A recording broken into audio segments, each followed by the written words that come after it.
ये लोग चयनित जो अभ्यर्थी हैं, बच्चे हैं, उनकी सूची आज तक जारी नहीं कर पाए हैं और मंत्री उसको घुमा रहा है बातों को कि हमने 21 में दे दी, हमने 22 में दे दिए, हमने 23 में दे दिए, हमने 24 में दे दिया। अरे भाई, वो तो हमारे समय की स्कीमें थी। आपने एक भी बच्चे को अनुप्रति योजना के अंदर स्वीकृत नहीं किया। धारीवाल जी ने जो क्वेश्चन पूछा, उस क्वेश्चन के अंदर सरकार जवाब नहीं दे पाई और इस सरकार की पोल खुल गई। के पास जो बिजली उपलब्ध नहीं है तो आप पूरी कैसे दे दोगे? ये सरकार फेल है। इसका मतलब आप सदन के अंदर भी झूठ बोल रहे हो, जनता को गुमराह कर रहे हो, हवाई बातें की जा रही हैं। विशेष रूप से मैं उल्लेख करना चाहूंगा अनुप्रति कोचिंग योजना की, जिसके बारे में इन लोगों ने बहुत बड़ी बड़ी बातें कही, लेकिन हालत यह है पूरा सत्र गुजरने के बावजूद भी आज तक पैसे देने की तो बात छोड़ दीजिए। ये लोग चयनित जो अभ्यर्थी हैं, बच्चे हैं, उनकी सूची आज तक जारी नहीं कर पाए हैं और मंत्री उसको घुमा रहा है बातों को कि हमने 21 में दे दी, हमने 22 में दे दिए, हमने 23 में दे दिए, हमने 24 में दे दिया। अरे भाई, वो तो हमारे समय की स्कीमें थी। हमने ही उसका सारा जो है बजट उसी समय सैंक्शन कर दिया था, हमने समय पे भुगतान किया।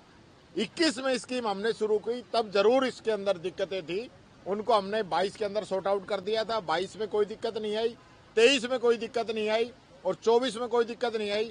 25 में अब तक आप सिर्फ एप्लीकेशन बता रहे हो, आपने एक भी बच्चे को अनुप्रति योजना के अंदर स्वीकृत नहीं किया। 1 रुपया आपने अभी तक नहीं दिया। वो बच्चे कहां जाएंगे? उन्होंने एडमिशन ले लिया कोचिंगों के अंदर, पूरा सत्र निकल गया। जो काम जून जुलाई में हो जाना चाहिए था, वो मार्च तो अभी खत्म होने वाला है, अभी जून जुलाई ये आएगा। पूरा 1 साल उन बच्चों का चला गया। कईयों की तो कोचिंग ही पूरी हो जाएगी, तो आप बताइए उनका भुगतान कब करेंगे?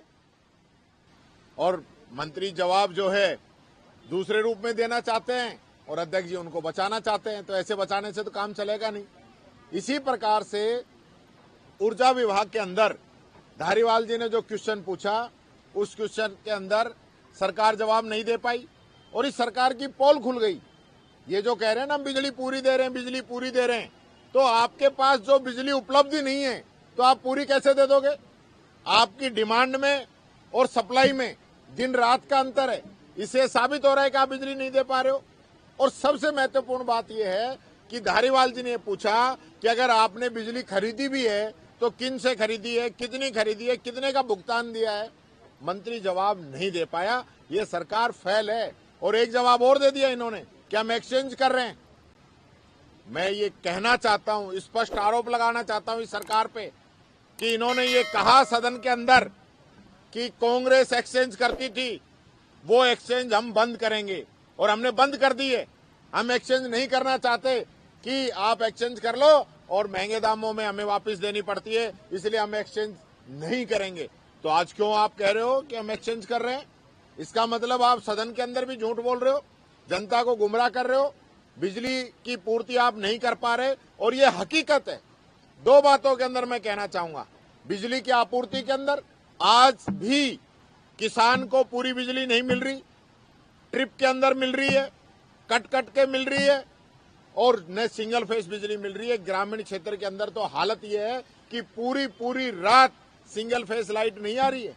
ये स्थिति है इन लोगों की। और यहां जब भी जवाब देते हैं सदन के अंदर, कहते हैं हमने पूरी बिजली दे दी। इसी प्रकार से सामाजिक सुरक्षा पेंशन, आज भी मैं कहना चाहूंगा, दिया कुमारी जी ने कहा 25 जनवरी तक दे दी हमने। भजन लाल जी ने कहा कि दिसंबर 24 तक हमने पूरी पेंशन दे दी। मंत्री ने 24 तारीख को जवाब में कहा कि हमने नवंबर तक पेंशन दे दी। और जब इनकी स्पीच आए तब ये कहते हैं कोई पेंशन बकाया नहीं, हमने पेंशन दे दी। तो आपके ही जो जवाब हैं, जो ऑन रिकॉर्ड जवाब हैं, जो विधानसभा में आपने कहा है, उन तथ्यों के आधार पे पूछ रहा हूं और फिर कहते हैं हम पेंशन पूरी दे रहे हैं। 2-2, 3-3, 4-4 महीने लोगों को परेशानी भुगतनी पड़ रही है।